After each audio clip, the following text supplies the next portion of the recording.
Welcome back, everybody, into Bill's Chat. I am Josh McCarty. With me, as always, is Luka. Luka, we are recording on Sunday night. This is dropping on Monday. Happy Victory Monday, Luka. As if it matters at all in these meaningless games. Yeah, no, it's good to be back as always. I hinted at a little bit of a surprise offline between us. I think it was earlier today, and the surprise is I actually watched a preseason game in its entirety. It is a remarkable. It just worked out where what I was doing on Saturday night just made it so simple that it was just throw it on the TV and actually just watch it, enjoy it. Something that I honestly can't believe ever even happened. But overall, I will say it was an interesting experience to sit there and watch an entire preseason game, like with two eyes and not just be busy with anything else, whether it's being at the game and just drinking and socializing or just not watching it at home because it's not worth my time to watch meaningless football. But overall, the surprise is I watched an entire 60 minutes of a Bills preseason game. And I guess I picked a hell of a game to watch all of it. And I mean, I watched to the last moment of Justin Fields in the deep into the fourth quarter, which is just, it's funny in its own right. Justin Fields, he would still be a starting quarterback in this league if it wasn't for that team just having Caleb Williams fall into their lap. That's and now how the mighty have fallen. If mighty is the word to describe Justin Fields, but this is not a Steelers podcast. This is a Bills podcast, and it's good to be back.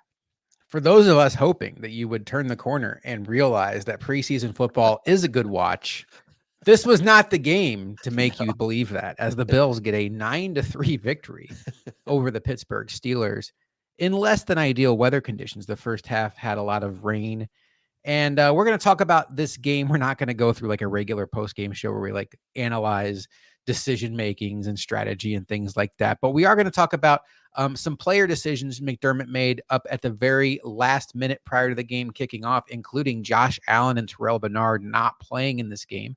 We're going to talk about an undrafted rookie who was not even somebody that signed after the draft, was a tryout player, started in the game because of Terrell Bernard sitting, Joe Andreessen, and now Luka. I think he has a legitimate shot to make the roster. Circumstances around him have certainly helped, but if you want to quote Eminem in his one shot, one opportunity, Joe Andreessen had his one shot last night, and boy, oh boy, did he make it count. We want to talk about the backup quarterback situation. I mean, we talk about this every year, but if Josh Allen goes down for a long period of time, it really doesn't matter. But do you feel confident in Mitch Trubisky to, get you out of a game and maybe have you survive a game or two? And then we got to talk about the Matt Milano injury. What does that mean for the long-term health of this team? How much does that impact the outlook for this team? But let's get into the preseason game because a lot of people that are listening to this have had some days to digest the Matt Milano injury. I do want to talk about, kind of work backwards from the preseason game.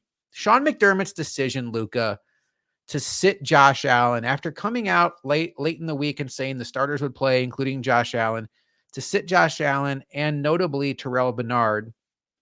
After the game, McDermott said the weather conditions played into it. He thought Allen had a strong week of practice, things you expect him to hear. But then he did give you a couple nuggets into his thought process. He said, because of the way the weather was and they had to keep clearing the players off the field, Allen didn't get a chance to get a full warm up in. And for that, and the fact that he had a good week of practice, he said his gut just told him it's not smart to play him tonight. Terrell Bernard, he said, just honestly speaking, the situation we have at linebacker, I can't afford to put TB at risk right now. Totally understand where he's coming from on both points. Luka, we have not talked about this. I have a feeling we're sharing a brain. Any issue whatsoever with McDermott having Allen and Bernard stand by him in street clothes? Zero issue. I mean, these are two absolute cornerstone pieces of each side of the ball, right? And if you're just not feeling it in a meaningless game where nothing matters, no, just don't play. I have no problem even if you didn't give an explanation. Where it's I woke up on the wrong side of the pillow and I figured, you know what, that's enough of a sign to me to tell me not to play Josh Allen or Terrell Bernard. I'd be like, yep, sounds good to me. All no problems there whatsoever. It sounds good, McDermott. And look, I don't think that they really are missing anything by not taking snaps in any of these preseason games. Is it nice if they do to maybe shake off a little rust or do whatever it is to get in their game day routine? Sure. But if there's any inkling of an idea that makes you feel off, and I don't even mean like as if you have, negative feelings on it. It's just something is off, as you mentioned with Allen, didn't get a full pregame routine in. Any little bit that would throw anything off, cool. You're in street clothes. Don't worry about it. We just got to get through this game because it doesn't matter in the long run. And honestly, if anything, it could provide an opportunity for someone else with more play time, which obviously on the defensive side of the ball, it sure did for one individual in particular. So no issue whatsoever. I'd be okay if this also happened next week. It is A-okay with me. Josh Allen has thrown 3 passes so far through 2 preseason games. I have no issue with that whatsoever. We are sharing a brain on that. I do wonder if I tweeted something out about this, kind of joking, but also thinking that would be an interesting way to play it. If McDermott kept this decision close to his vest until kickoff, and then he said, "Oh, by the way, Mitch, you're in," because it wasn't like Allen sat, Dawkins sat. Samuel did sit for general soreness, but like Kincaid played a couple plays. The entire first string offensive line was out there. James Cook was out there. Shakir was out there. Like the dudes that you expect to be out there were out there. And then like on defense, it was Taron Johnson, Ed Oliver, Greg Rousseau, etc. You know the names, Rasul Douglas. I wonder if Sean McDermott wanted to see how Ryan Tannehill, boy, is my brain maybe in a different spot right now on this conversation I'm about to kick off to, how Mitch Trubisky would handle simulating what a real life backup has to go through is when you're sitting there kind of minding your own business and all of a sudden you're in. I think that would be brilliant on Sean McDermott's part. And I totally understand. It stinks if you're a fan. If you're a Bills fan that lives anywhere near Pittsburgh and you get the note on your phone late last week and you're like, Josh Allen's going to play in this game. Well, hell yeah, let's make the drive. Let's go get tickets. And then it doesn't happen. And I understand all of that. I totally do. I'm empathetic to it. I don't care about that factoring into the Bills' larger decision, though. So there's a room for that. I think it would be really neat, though, Luka, if McDermott said, all right, Mitch, you're in. Surprise, surprise. Show me what you got, which, spoiler alert, not a lot. I would take that take and say it's probably a bit of a reach, but it would be fascinating. And I think there's a little bit of a foundation to where your mind's coming from, only because they treated certain days in training camp with other positions in such a manner, right?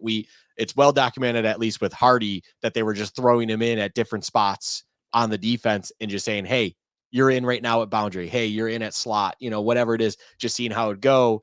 And that makes more sense in its own right, because again, it's similar where you don't know when a guy's going down. You don't know when you're going to be called into action and what you're going to be needed for overall. So if that was the plan, that's an interesting way of going about it. But I really believe it was just kind of a last second vibes situation where ultimately you have your prized possession, your crown jewel, that is Josh Allen. You have your defensive crown jewel, that is Terrell Bernard. And you're just like, look, and it could be weather related. It could be a multitude of things. If it's not to your liking, it's not 100% certain that you're comfortable with what's going on, just bench them, wrap them in bubble wrap, put them in a nice, make sure if you put them in a box, put the fragile label on there and make sure nothing happens to them through delivery throughout the game. They need to be protected at all costs. That's fine. If that was the thought for the backups, great. That is next level. I think it is fun to think about, I will say, from where you're coming from. If the true motive was simulation, say you're simulating Josh Allen tweaked his hammy in pregame warmups. Not, let's hope that never happens, but any position that could happen, you tweak something in pregame warmups, and all of a sudden, next man up attitude happens. You're up. Hey, Mitch, you're in there with the ones.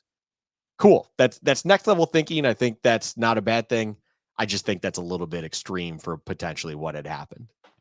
Let's talk about Mitch Trubisky. He went 9 of 13 for 86 yards, was sacked twice. had a bad interception, and he had 1 rush for 1 yard. Stats don't really matter, but on this 1 interception, he was trying to look for Quentin Morris over the middle of the field. Quentin Morris looked like he got tangled up with the defender that was covering him, could not elevate for the ball. My eyes told me that ball was so high that he wasn't going to catch it anyway, and it was going to be intercepted. Luke, I feel like we do this dance every year. I remember doing it with Case Keenum. I remember doing it last year with Kyle Allen. And now here we are again, taking the temperature of Bill's Twitter, doing this dance with Mitch Trubisky. Is he the right guy to be the backup on this team? Should the Bills be looking elsewhere? There is a multi-layered conversation here. He does have nearly $2 million guaranteed, but it's spread out enough over void years. It's a minimal dollar hit. But if the Bills were to move on from him, you would have to factor in not only his cap hit for being released, but then the cap charge for signing another quarterback. And then if you want to go out and trade for another quarterback, it would be a small draft pick, but it's still a draft pick. If you wanted to go out and trade for a Malik Willis, just throwing a name out there, or a popular name over the weekend was like, hey, Russell Wilson and Justin Fields are going to make the team. Kyle Allen's probably going to pop free. I'm still standing in the place of, I think they're all pretty much the same. I think Mitch Trubisky is just like Kyle Allen. I think he's probably maybe a notch below Case Keenum, but not like a noticeable notch. And is Ryan Tannehill an upgrade over Mitch Trubisky? Probably. Is he enough of an upgrade to justify the $2 million in dead money and then the other whatever it would cost to get him on the team? Not to me.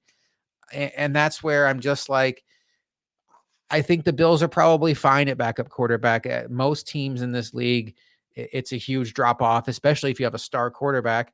One other note here is Mitch Trubisky stopped playing yesterday because of a knee injury. We don't know how long that's going to have him out.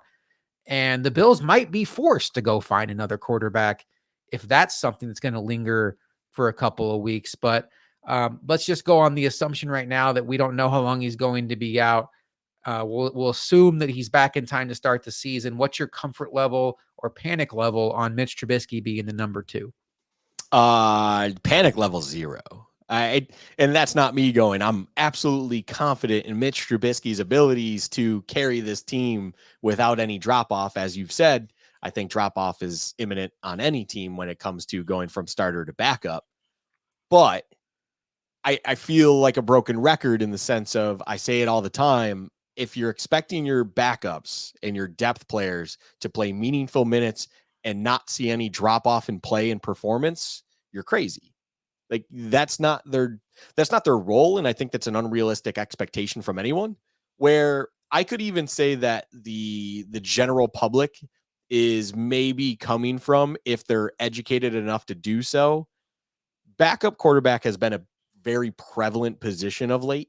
I think the statistic, I don't know the exact number of quarterbacks that started last season and the year before, but I do know for a fact, because I heard it recently, last season was the second most, and the season before that was the most in NFL history. So clearly there's been things going on recently with backup quarterbacks. And I want to say the third most, by the way, is within the last 5 years, excluding COVID. I think COVID is kind of its own outlier. And we had RG3 starting for the Ravens on a Wednesday night. Crazy things happened that year. So excluding that one, which it could be part of this equation still, I want to say the third most, maybe that was the third most. I want to say it was within 5 years regardless. So backup is as important as it's ever been in this league. But if you're going through that, I mean, you might even have a better chance of signing a guy off the couch directly to start taking snaps for you, like a Joe Flacco, than you are for whoever you're starting the season with at backup. And that's just for a team to decide and roll the dice on. And does it really matter at the end of the day what you need from them? No, because your hope and your plan should be hopefully to protect your quarterback and do enough where nothing happens to your starter that you don't even have to think about that anyways. It only takes dire straits and serious issues to be going through your backup, realizing how bad it is and needing to go elsewhere from there. If you're trying to recover from that, I don't want to say it like it is, but if something, God forbid, were to happen where Mitch Trubisky has to play meaningful minutes, it feels like at that point a season could be lost anyways. So overall, why do results matter? Now, this is assuming it's not like a 25 2014 Cardinals, 2015 Cardinals, one of those years where they went 5 deep at quarterbacks, but because they started so hot that they still were 11-5 going into the playoffs as a wild card. If you're going into the wild card game with Ryan Lindley, you shouldn't be expecting to go out of there with a win. Like, that's, unfortunately, you're in that position because of what had happened. And it's an unfortunate reality of the game. So am I concerned about Mitch Trubisky? If he has to play meaningful minutes, yeah. But it's not like a panic time. It's nothing to be worried about when it comes to just overall roster and season projection. We should not be projecting a lick of anything when it comes to whoever the back. It could be Ben DiNucci. It doesn't matter. Like, if you are projecting anything for our backup quarterback and how meaningful that is, you got other problems to be looking at. Yeah, and I still probably believe that Mitch Trubisky is an upgrade over Kyle Allen. I really do. I feel like even in his limited, he reminds me of Trent Edwards, where he just wants to check it down. He's kind of gun shy back there. And you understand that, like, when you get to a certain point in your career as a quarterback, you can hang around this league as a long time as a backup quarterback if you just don't go in there and mess it up. I could see the Bills. I couldn't, I don't know. They could go out there and be like, hey, Atlanta, you have Penix, you have Cousins, Taylor Heineke's in the last year of his deal. We'll give you a 6th round pick for him. You've just sent a bunch of picks for different players here and there. You spend a 3rd on Judon. Let's replenish your picks a little bit. Here's a 6 for Heineke, a guy that has a playoff start. But is Heineke an upgrade over Trubisky? Maybe. Who knows? But at the end of the day, if Allen has to miss a month, you need a quarterback that can keep the team afloat. Is that guy Mitch Trubisky? I felt so 2 years ago, 3 years ago when he was here, and the roster around him was objectively better. Is he that guy now? Who knows? It'd be a tall order because there's not a lot of stars on this roster right now. If Josh Allen has to miss 3 months, what does it matter? Because this team's not going anywhere anyway. One other big story last night, Luka, was the arrival onto the scene of Joe Andreessen, a UB product, who was a cool story at the beginning of camp. He's a tryout player that made the team, and that's always neat to see. And then it was so cool that he got to play on Buffalo Bills Stadium last week against the Bears, and what a cool moment. And then Matt Milano goes down, and the Bills hold out Terrell Bernard, and Nicholas Morrow and Balin Spector still can't get on the field. And it's been a while for those guys. And all of a sudden you're looking up, and Ed Oliver's out there. Daquan Jones is out there. Greg Rousseau's out there. Benford and Rasul Douglas are out there. Dorian Williams, who we expect to replace Matt Milano's out there. But right next to Dorian Williams is, who's that guy? Number 44, Joe Andreessen. What are we doing? What are we? Yeah, that's what I thought. I was like, did they trade for Tyler Matakevich before the game started? Because he's a Steeler. I saw him shaking hands with Josh Allen before the game. And he played. And Luka, I have, outside of it being the local school, I have no affiliation with UB. I generally tend to roll my eyes at these feel-good stories. He absolutely popped in ways against first teamers. When first teamers were out there for both teams, he did not look like a fish out of water. At times, small sample size, looked like the best player on the field when the ones were out there. There was a play in the open field where he got Justin Fields to the ground, much easier said than done. He absolutely shot through a gap and blew up a 3rd down play to force a punt. There was one play where there was, I believe, a screen to his side, and he held the block to stay in the play to affect the play, shed the block, and then got the ball carrier to the ground. It was Pirine, I believe. Just every time you saw him within a play, he was affecting the play in a positive way. And it's not just like, oh, he had 12 tackles. That's great. Like, no, like tangibly watching him make impact plays. I start adding it all up and I'm like, okay, he started this game. Balin Spector has not been healthy for what feels like weeks. Does Nicholas Morrow still play for this team? Because I haven't seen him in weeks. Matt Milano's out for the year. I think Joe Andreessen's making this team, Luka. After watching that game, it's hard to argue. And I will say, I watched the entirety of the game. And if there was one thing I came away from, well, there's a couple things I came away from the game overall. And the highlight, the thing I did, I mean, I kept joking I audibly kept saying, even though there was no one to listen to me, because it's not like I was watching. I didn't get together with people to watch a preseason. You didn't have a watch party? No. I kept going. It's weird to see a number 44 in a Bills uniform not just be an overpaid special teamer and make plays at the position needed. It's very strange because for years it was Tyler Matakevich wearing that uniform, wearing that number, and it was just like, he's a really good special teamer, yay. And then preseason you would see clips and you're like, yeah, he's not a linebacker. Like he can't play that position very well. But yeah, Andreessen was doing a great job. He popped is exactly the right word to describe it, because anytime a meaningful play happened, he was all over it. He was involved. He was there. And the tandem between him and Dorian, I don't even want to take it away from Dorian, but Dorian should be, of course, less of a surprise. He's a 3rd round pick. He had a year to develop now. Hopefully the trajectory of his career is similar and shared to like Terrell Bernard, where now we're going to see a big, pop out of him, because it feels like we need it. But Andreessen, I do believe, as crazy as it sounds from someone that was signed late in the offseason, right before training camp as a tryout, appears to be, we'll say, 2 feet in the door at this moment. The door's still open. There is still the ability to be cut.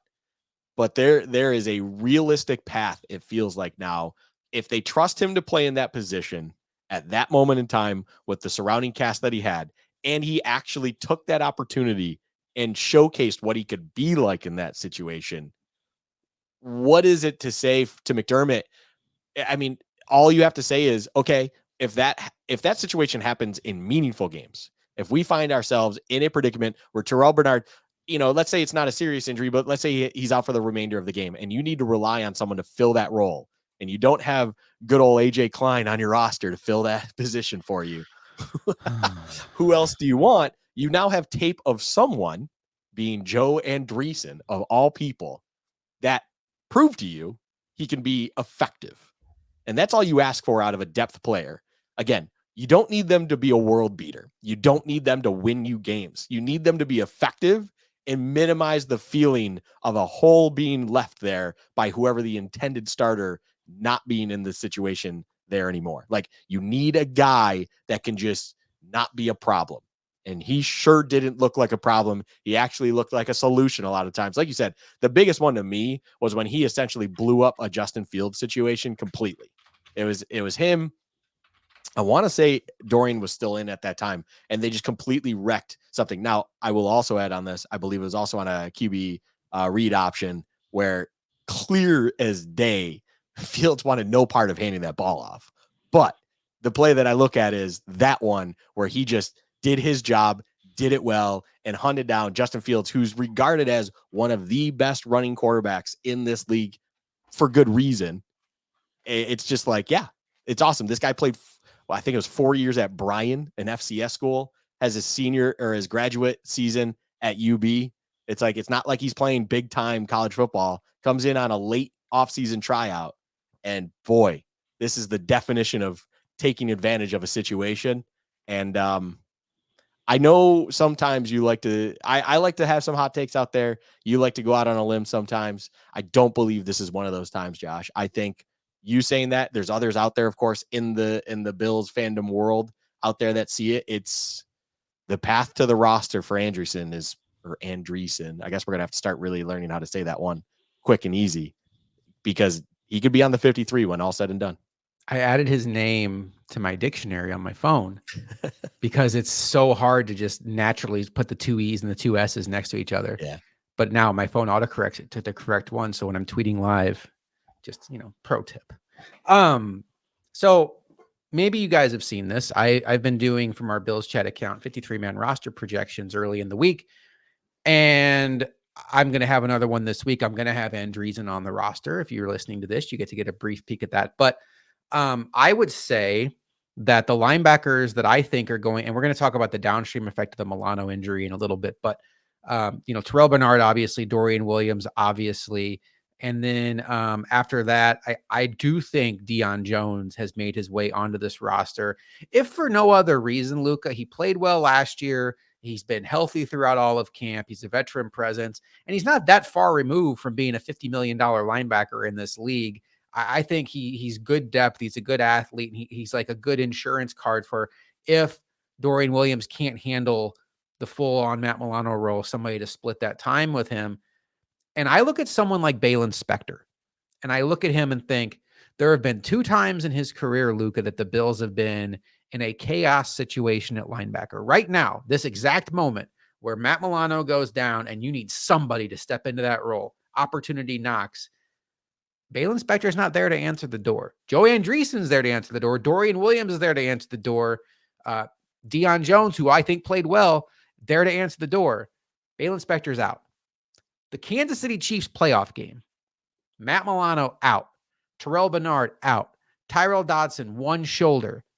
AJ Klein played in that game because Balin Spector was also out. Balin Spector twice in his career has had opportunities where this team needed him. It's bad injury luck. I have a hard time at this point, Luka, seeing Sean McDermott and Brandon Beane looking at Joe Andreessen and Balin Spector side by side on roster cutdown day saying we can only keep one of these guys and pointing to the guy that's let them down now twice versus the guy that got an opportunity and absolutely shined. One last point on this, Luke, and I'll kick it back to you. If the Bills have to look at this and say, we don't want to keep him on the roster, let's try to sneak him to the practice squad. That went out the window on Saturday. The entire league has access to that film. There are teams around this league that will look at his 12 tackle performance where he was out there with the ones and look like he absolutely belonged and think, yeah, we could use that guy on our roster. He's not going to clear waivers now and make it back to your practice squad. That's the good and the bad of the situation for the Bills. Great situation for Andreessen. But if the Bills had any hopes of sneaking him onto the practice squad, I think that's out the window at this point in time. I think that's a guy that's going to be on an NFL roster because of the way he absolutely shined and stood up in the moment. I think the very tail end of your point is very valid because even the laziest of pro scout in the NFL, they're going to turn, their job is to turn on all these games, to evaluate talent and stuff like that. Andreessen was out there with the rest of the ones, and you saw him there right out the get-go. So the laziest of pro scout is going to put on tape, see what the Bills have been doing, evaluate some guys, and all of a sudden be like, wait a second, 44. Probably do the same thing we joked about. Is that Tyler Matakevich still out there? No, that's this new guy, Joe Andreessen. Let's watch him a little bit more. Let's see why did McDermott, a defensive-minded head coach, trust this guy to come in and fill that role? And then, I mean, the cat's out of the bag at that point. You know, it's just the reality of it. So, yeah, all these pro scouts and all these teams, all 32 teams, watch all other teams. We talk about it every preseason. You are not only evaluating your own roster, you are evaluating those on other rosters, because when cut down day happens, you know, they do talk about, you'll hear pros talk about it, or, you know, even coaches, they'll ask a guy that they cut to hang out in the parking lot. And then realistically, what it is they're going to cut down not to 53, but to say 51. Then have to do roster changes and moves to get it down to even a lower number, re-sign that guy, and or they're looking at other guys that they're hoping are most likely cut by another team that either they're trying to claim off waivers or whatever the situation is. So you are evaluating all rosters. Joe Andreessen, yeah, you said it perfectly. This is the best case scenario for him, because if he doesn't make it somehow with the Bills, he will probably get picked up and be signed somewhere else. Maybe that Pittsburgh. is maybe Pittsburgh saw it on their field, and they're going to be like, you know what? This guy seems to be good. Maybe we'd like him over Tyler Matakevich. How come they have a better Tyler Matakevich than we do? I got to stop. Like, Matakevich was a good servant, right? I got to stop. I mean, he got paid handsomely. Don't feel bad for him. Yeah.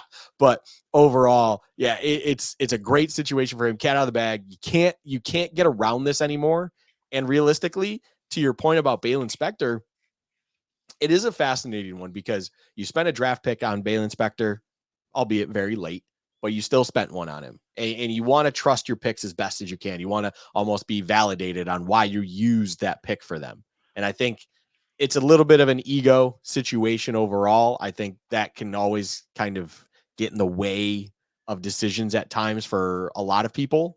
But I'm with you. How if it truly comes down to these two individuals and you only can keep one, what's not to say that Balin Spector, because there's really no tape out there on him. There's really nothing for even other teams to look at. Maybe you'd have a better chance of sneaking him back on your practice squad than you do with Joe Andreessen. Like there are so many things at play here where it's like, why, in what world can you truly feel like it's the right decision that if come cut down day and you need to look at the linebacking position and you come down to these two guys, how can you justify keeping Balin Spector for another year and Joe Andreessen having the risk of going somewhere else because you just couldn't justify it in your own right? I don't, after this game, it doesn't feel like an overreaction. It feels like a valid reaction. It feels justified.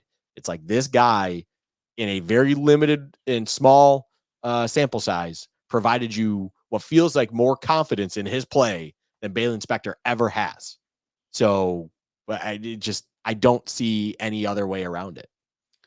Yeah, I think we're sharing a brain on this. I will be putting that updated 53-man roster out either on Monday or Tuesday. I want to hear from Sean McDermott and his press conference to get an update on some of the guys that went down with injury. Austin Johnson, Marquez Valdez-Scantling, although NFL Network said that x-rays came back, tests were negative, which is good. And, potentially it's a short-term injury. I thought it was interesting the way that Tom Pelissero phrased it, though, is this is a guy that the Bills are counting on. And I just continue to believe that as much as people want to see him shown the door, I think he's going to make the roster. I truly do. Who else went down yesterday? Trubisky, we already talked about it. Solomon went down with a calf injury. That's certainly worth monitoring. Yep. And we'll see what the implications are there, because he's a guy that's been playing well. Before we put a bow on this preseason game and start talking about Matt Milano, Luka, was there any opinion of yours, Bills related? Let's set Joe Andreessen aside, because I think we can all live in that world. That changed somewhat significantly yesterday with the result of stuff that happened on the field, playing time, anything in that nature. There was a couple the other takeaways I have from this game was it. I mean, I don't know how much the Steelers come into play here, and again, it's in a meaningless game, but it made me feel a little bit more sound on the defense overall. Again, it's just biggest asterisks possible. It's a preseason game, and also on top of it, you're playing Russell Wilson and Justin Fields, like not two dominant passers. Well, Russell Wilson did have his day of being a dominant passer, but those are long behind him, it feels like, and it just wasn't working out. I will say, in the defensive side of things, Hardy was around a lot of things, whether it was good or bad. There were a couple of both, I think. The funniest one to me, it was late in the game. You want proof that I watched this entire game, Josh? Late in the game, Justin Fields throws one a little bit high to hit a man on 4th and long along the edge. Hardy jumps up. We understand he's not the biggest guy. He jumps up. He actually got some serious height, got a little bit of a tip of the ball, yet it still went to the receiver's hands right inside the sideline to convert that 4th and long. But again, Hardy's out there. He's playing. He's looked decent. And then on the offensive side, Davis looked great. I'm just going to say it that way. Davis looked good. I think the running game in general looked good, which is where I kind of pull back a little bit and just go, the Bills just had that day against the Steelers overall in a meaningless game. They were just having a good day, but I think Davis popped a little bit, definitely more than what it felt like last week. And that builds me with a little bit of confidence overall when it comes to a compliment for James Cook moving forward. Whenever that's needed, however that's needed, we will see. But I think Davis looked good. And I mean, I say that because him, Evans, Frank Gore Jr., they all looked good. They all look good. The running game overall from a running back position looked good. So those are kind of the takeaways I came from it. But it's not like it drastically changed my opinion on stuff, because also, I'll say it one last time, it's preseason football. I don't know what happened going into it, and I don't know who's doing what on either side, because it does feel like these coaches are doing things internally a lot, even during games, that you realistically don't know what's going on. I mean, the key example is what we even discussed last week, where for whatever reason, the Chicago defense decided to run a lot of eccentric looks on the defensive line. They were doing stunts. They were doing a lot of different things, which is not conventional for the preseason. So of course the offensive line struggled a bit. The Bills were struggling in general. And it's just one of those things where you don't know what the other team's trying to work on, and they're just going to probably do it to a point where it's putting things at risk. whether it comes to just in the running game in general, the passing game, whatever it's doing. They're just trying to instill something going into the season because it is a meaningless game and they're just still trying to get out the kinks as best they can before the games start mattering. Yeah, I agree with everything you said. I will say Hardy was my number one takeaway. I think he can be comfortably shifted to roster lock. He did all 5 punt returns in the game yesterday. That was notable to me on a day where KJ Hamler was active and playing on the offense. Luka, he played 44 defensive snaps. 43 of them were at boundary corner. Yeah. 1 he shifted down to the box. He's making this team. Like, he's legitimately making this team. He's a chess piece. He's a chess piece. And, I saw those interceptions too, and it was like, oh man, he's going to have a tough time going to bed tonight. But I love the fact he put himself in position. I thought he made a couple of really strong tackles on certain plays. Yep. Kyer Elam continues to just look like a headier football player to me. He made a really strong run fill. I also felt like the end of half scenario, he gives up a completion. I love where his head was at on this play because the Steelers, they had no timeouts. They were just working the sideline. The Bills were in their bracket defense where they're trying to take away the sideline. Pass is completed to, I forget the receiver, and Kyer Elam tries to undercut it. And if he would have caught it, it would have been a pick 6. And it looks like, oh man, Elam missed the ball and gave up a reception. But the beauty of that play is it's a 5-yard pass. The receiver's going out of bounds anyway because he has to save time. Elam shot his shot, could have absolutely had a game-breaking play with such minimal risk. He knew the situation. It was a smart play, a real heady play, and I was really happy to see that. He continues to impress me. I'm going to echo what you say about Ray Davis. I was really happy to see him get going yesterday. The run lanes just weren't there against the Bears, and you could just see some of the appeal he has with the Bills. I have some thoughts on James Cook that maybe I'll say for our season prediction show. I don't know how popular they're going to be, but we'll get into it. It'll be fun. It's not always all sunshine and rainbows around here. Although I will say I got accused hardcore, Luka, of being all sunshine and rainbows this week on our Bills Chat podcast account when the Matt Milano injury happened. And that's where we're going to transition to next. Because let me just pause this and tell you guys a little bit of something about me. This is the kind of person I am. My wife says this is my personality type too. If I'm ever in a situation where something happens, like I'm in a fender bender, or I wake up and my refrigerator's not working, my personality is I do not sit there and dwell on, oh man, if I had only not taken my eye off the road for half a second to look at a street sign, I wouldn't be in this annoying situation. Or, oh my God, I'm going to be late for work now. It's when something bad happens and you're not expecting it, the way my brain works is I'm already living in that world of what do I have to do next? This sucks, but sitting here and dwelling on it and thinking, woe is me. And I'm not bragging about this because I think in a lot of ways, it was a challenge for my wife early on in our relationship where she's like, do you just not care? It's like, no, I'm just wired to okay, this sucks. What do we have to do to fix it? And that's where my head was at with the Matt Milano stuff, Luke. It wasn't like I was saying this Bills defense is going to be better without Matt Milano, but hey, this is the world we live in now. So I can sit here for the next 6 hours and tweet out about how there's a dark cloud over the Bills, the Buffalo sports, and the Bills are cursed and we can never have nice things. You guys all know the tweets. But that wasn't where my head was at. My head was at, this stinks. What's next? And that's just how I'm wired. And that wasn't at all trying to be like the Bills are not going to miss Matt Milano. Clearly they are. We're going to talk about it. But Luka, you know me. And I honestly think that you're probably a lot like me in that scenario too, where you're much more of a, that sucks. I'm not going to dwell on it. I'm going to start putting in an action plan for what's next. Yeah, why be counterproductive by dwelling on it? Why sit here and just soak in the sadness? I mean, I could have used a much more graphic way that I like to describe it. I will not use that on the mic. I will say that is an offline version of myself only. But to stew in that filth and just sit there, it makes no sense. And realistically, it's like, okay, we have a problem here. how can we resolve this? How can we fix it? I mean, I have to literally do that as my profession now. So I think that just only helps the way that my brain is already wired. And we do share a thought on this where in this instance, Matt Milano's injury happens. It sucks. Like it's just one of those ones where it's a sigh. It's like, oh my God.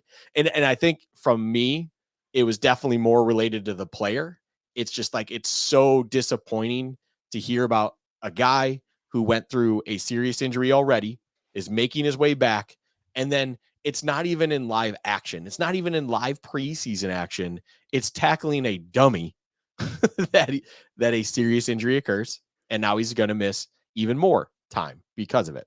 But you learn that, you see what's happening, you feel bad for the individual himself, but the nature of the game, the nature of the business, everything, it's like, okay, what can we do to fill this? And I think where you're even coming from is there was that question there of what version of Matt Milano were we even going to get this year, coming off of that first serious injury being the broken situation in his leg. I only say situation because I don't know what the exact break was off the top of my head, but he had a serious break in his leg.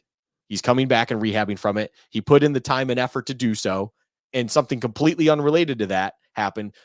What I found interesting about the injury, I will say, is that it was the torn bicep. Something completely away from it. Nothing that would be, hey, he was just, while he's rehabbing his leg, he was just utilizing his other leg so much that, the other ACL just popped. It wasn't overcompensation of any way. It's just something freak elsewhere just happened. It's very, very unlucky and unfortunate. But what version of Matt Milano were we going to get after that first serious injury? Was it realistic to say that it was going to be 100% of himself? We've already had that conversation where it feels a little bit unrealistic. It's not like we were going to get a shadow of himself, potentially like a Von Miller situation, being that it was potentially just a break in his leg. It wasn't a, tendon issue. It wasn't a muscular issue. It seemed to be just broken bones needed to get repaired and rehab from there. I'm not a medical person, so I'm just putting it very broadly like that. But it's not going to be 100%. And there's a scenario here that we even kind of hinted at earlier where it's like, okay, the opportunity now has presented itself for a guy like Dorian Williams. If Dorian Williams has put in the work to have a trajectory similar to Terrell Bernard, where his rookie year, it looked like he was a little lost. Coaching clearly didn't trust him enough to even put him in when they had injury needs because of it. And instead, they let him sit and marinate a little bit more, gave him a full offseason. And we're seeing, as we saw last night, or you're listening to this, obviously it was Saturday night. For us, it's Sunday night, so it's last night. We watched him pop along with Andreessen. And it's like, clearly it looks like his head is a little bit better. He's more in the game. It's not too fast for him. If 100% of Dorian Williams can step in and just be that guy to fill in for Milano, who is out there saying that it's going to be a massive drop off? The only thing you don't get is the thing in between the ears of Matt Milano being that all pro brain of his and experience. Yes, that will have a dip, but the athlete itself in Dorian Williams, I don't know if it's justified, or we can't justify it just yet, that you're really getting too much of a drop off, because we didn't know what Matt Milano was going to be at his full health for this season, as well as we really don't know what Dorian Williams is once he actually gets up to speed in the NFL level. So those two variables are so big that it feels like an overreaction to sit there and be like, we're F word. Fuck it. We're fucked if Matt Milano's out, because who are you going to have fill in? It's like, you have guys we talked about weeks ago, Josh. This feels like the best situation we've had at the linebacker position in some years now, where there is depth. There are depth pieces involved on this roster come training camp, that now it's going to get tested. But overall, it's a hell of a lot better than being one more injury away from having to get good old AJ Klein back, or figure it out some other creative way to get a guy off the couch and play. We have Deion Jones. We have Dorian Williams. We have all these other guys that can step up and fill those roles. That overall, why is it such a massive impact to be missing Matt Milano with those two big unknowns that I talked about earlier? And he's a great player, and he has been a great player, and it will make defense trickier. It's harder to play defense without a chess piece like Matt Milano that you just feel so good about not only doing his job, but kind of being that eraser that Tony Dungy used to call Bob Sanders, where he does his job while also making other guys' jobs easier. Yeah. But I tweeted out that, do I need to give you all the speech about how no singular off-ball linebacker is going to impact my view of a team too much one way or the other? And that's where things just turned. And I truly do believe that. And I will also tell you that I'm far more concerned about the safety situation than I am about the linebacker situation. If the Bills are absolutely scrambling at safety, to me, it doesn't matter who's playing linebacker. They're not going to be able to cover anybody anyway. And if the Bills are buttoned up at safety, I think they can survive with Dorian Williams next to Terrell Bernard. Last year when Matt Milano went down in Jacksonville, we were just scratching the surface of figuring out what Terrell Bernard had. And we still didn't know that he was this on the verge of being a very high impact player for this team. And it felt like, oh my God, we have no linebackers left. Edmonds was gone. At that point, we didn't know Dodson was going to step up the way he did. The Bills really got two linebackers out of nowhere stepping up and really playing really well. I think you could see a situation where, like they did with Dodson, it's not like it has to be a 3-down roll. You can divide and conquer. You saw Dodson come in on running downs, early downs. You saw Poyer kick down to linebacker, Rapp go back to safety last year, and passing downs. I think you could see the Bills do that, which did, in my mind, give another thought. Cole Bishop is a guy that did not have a lot of camp, and he might be ready to go by the regular season, but how comfortable are you putting him out there without any preseason action, training camp? What if you get Cole Bishop back, Luka, and you're like, look, we don't feel comfortable making you a starting safety now. Maybe we'll watch Taylor Rapp give up a bomb to Tyreek Hill first quarter and say, go get him, kid. But for now, we don't feel good about it. One way we can get you on the field right now is the dime backer Jordan Poyer role. It's a very specific role, but you get NFL reps and you get to get used to NFL speed. It might be as simple as who's the tight end, that's who you got. It could be something like that with Cole Bishop. I also think, unlike last year, the Bills do have a linebacker option on the roster in Deion Jones, somebody who can play higher level coverage. And that would be my prediction for what they do actually would be more of stay in nickel, but Deion Jones comes in passing situations if Dorian Williams can't handle it. But there are ways to attack this. And that's where I want to give Sean McDermott and Bobby Babich a lot of credit. They found answers last year in Dodson and Bernard. And I do think there's ways, whether it's, paint by numbers, multiple players playing the role, I think they can find the answer. And then the last pushback I got. Well, we all saw how well the Bills played the Chiefs without Matt Milano. Travis Kelce, 2 touchdowns in the playoffs. I understand where you're going with that, folks. I truly do. That is a gross characterization of that game. The Bills were not just without Matt Milano in that game. The Bills were without Tyrell Dodson. They were out without Terrell Bernard. They were without Bale Inspector, if you want it. They were without Christian Benford. They were without Taylor Rapp. They were without, they weren't without Tyrell Dodson. Tyrell Dodson had one good arm, and they were forced to play AJ Klein off the couch to cover Travis Kelce. They had to basically make it up as they went along.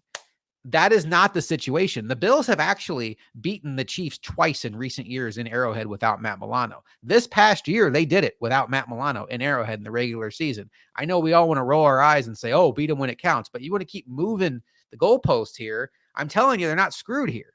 If you get to a situation where they lose 6 linebackers and they got to go get AJ Klein off the couch and find out what Ramon Humber's up to, maybe we're going to be in trouble. But that was a great pull. And then 2021, they went to Arrowhead and smoked the Chiefs without Matt Milano, and the defense held the Chiefs to 21 points, had a defensive touchdown that game. So yeah, it's harder than it was a week ago, but it's not this isn't a sink your battleship moment for the Bills. I truly remember that. I truly believe that. I think there's 2 injuries on this team that could truly like get me to a point where I'm just going to say, good luck, Bills. It's Deion Dawkins and it's Josh Allen. outside of that, I think this team, as long as it's not like 7 different starters go down, I think this team is well equipped to kind of be a similar version of themselves if the backup has to go in. And I think as callous as that sounds, I think that also applies to Matt Milano. I don't even know if I necessarily put Deion Dawkins in that conversation of good luck, because yes, it's a premier left tackle in the league. You have to shuffle things around massively, but I think in that world, Josh, you still have this other Josh named Josh Allen, where it's like he'd probably be able to figure it out on the fly. And overall, you can still get on his back a lot of times, and it works out pretty okay. Number 17 is the only one where it's just like good luck, because that's just the reality of it. Let me know how it goes, because I won't be watching. Yeah.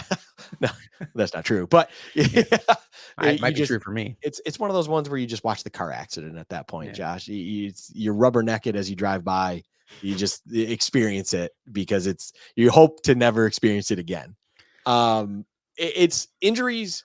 Injuries are something that I think fans in general love to grasp at and feel like they have a good reason to have a overreaction to it and really try to think. I mean, I can tell you in personal group chats and stuff like that, where it's that injury news came in, and it, what's funny is one individual that I know shared exactly the same thoughts as you, Josh, where it's like, this still doesn't answer my question on how are we figuring out the safety position.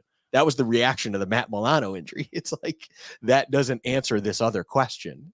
So naturally, of course, that spiraled out of control, where it's like, how are we stopping anything? Can we even stop a nosebleed? Blah, blah.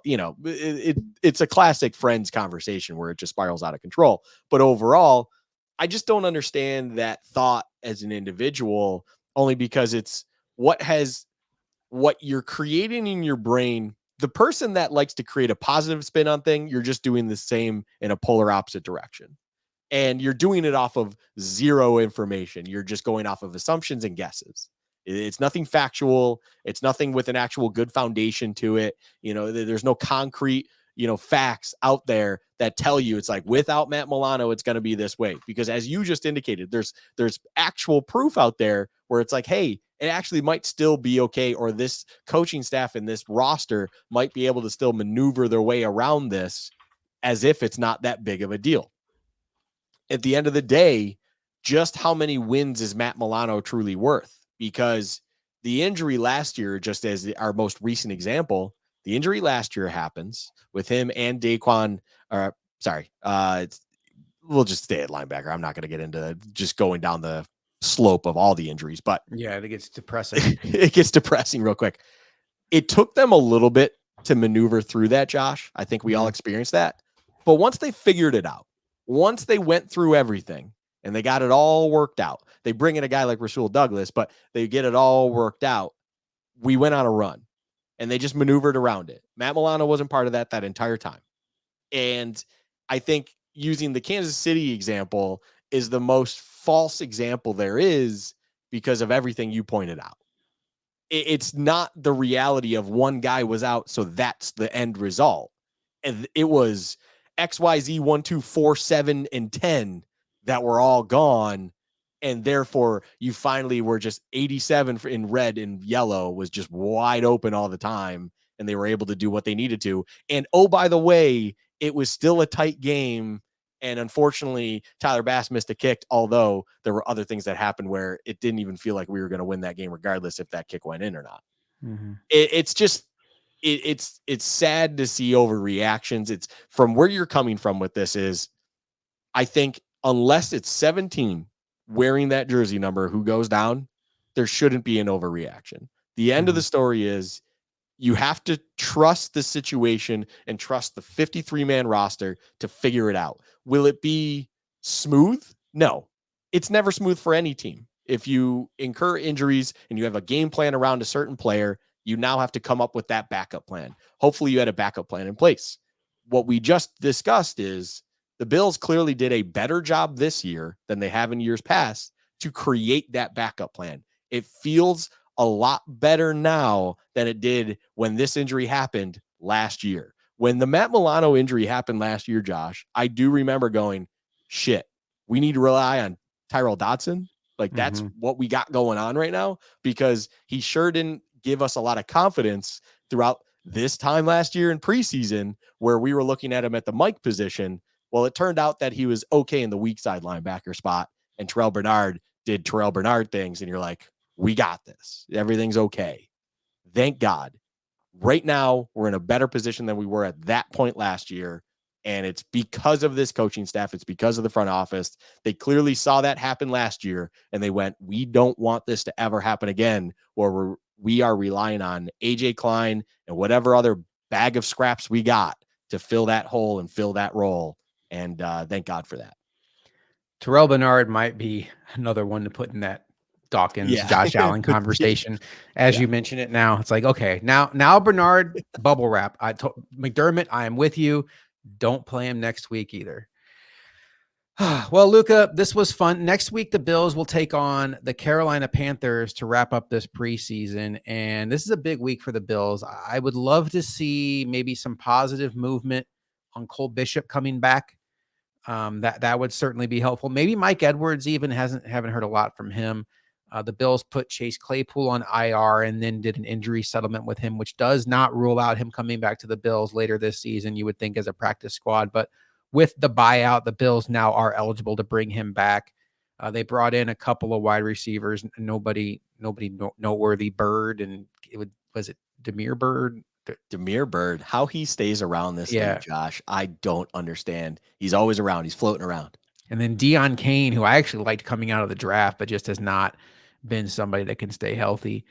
We shall see. At this point, I feel like maybe the Bills are trending to a point where they're just gonna, take their cards off the table and be like, look, we got to just lick our wounds a little bit and get to week one. I don't know what putting Josh Allen and the starters out there for, 2 or 3 drives against the Panthers is really going to solve. And if you lose somebody in the process, it certainly wasn't worth it. And it's worth noting, on a day where Sean McDermott's gut told him not to play Josh Allen, his starting quarterback in that game went down with a knee injury. So you want to talk about Sean McDermott, like, all the missteps he had. That could have been a huge misstep. His gut told him something, and, proof is in the pudding. Who knows if Allen would have gotten hurt, but I have no problem at all with that. One last thing. The best player on the Bills defense is still there, Luka. Taron Johnson. And the guy who I think by season's end is going to be considered the best player on the Bills defense, Christian Benford, still there. If not, Terrell Bernard. Is our defense loaded? Yeah, right. Our mutual acquaintance, Nino, shout out Nino. I loved going in Discord, our lovely Discord chat, and him just saying, I think we have 19 Pro Bowlers on this defense this season. I think that's what his comment was. Yeah. Hilarious. Yeah, I mean, maybe Joe Andreessen, Pro Bowler, from late May tryout to Pro Bowler, as much as that matters. If that matters, it doesn't matter. But regardless. All right, one last one. I'm going to use this as a 1-minute clip for the old TikTok, so understand that. Luka, there was a pass that hit Keon Coleman in the hands in the end zone, and he was unable to catch it. Should he have caught the ball? There was a safety over the top. What was your thought on that? If it hits you in the hands, you got to catch it. I mean, that's just how it works at this level. If it hits you in the hands, you got to catch it. Plain and simple. I don't have anything else on that. Like, there are some times, Josh, if you want to use this for the TikTok clip, there are just times in this league that it's like, it is that simple. If your job is to do this and what has happened has hit you in the hands, you better be coming down with that ball. Plain and simple. Should he have caught it? Yes. Am I upset that he didn't take a big hit going for a ball over the middle with a safety right there? Yeah. Absolutely not. Yeah. But that does not take away the answer of, yes, he should have caught it. No, he's not a bust because he dropped a ball in Pittsburgh in August of his first preseason with the Buffalo Bills. Luka, we will pick this up again next week with another post-game report of the Carolina Panthers. But I think maybe next week we'll be in much more of a, what's this roster going to look like? Maybe it'll be time to start kicking around some 53-man roster projections as we are getting closer and closer to NFL opening day. Cannot wait. NFL Sunday ticket, a little bit pricey this year, but it'll be totally worth it for us as we both live for that. Speaking of things we live for, we will see you guys next week on Bills Chat. I told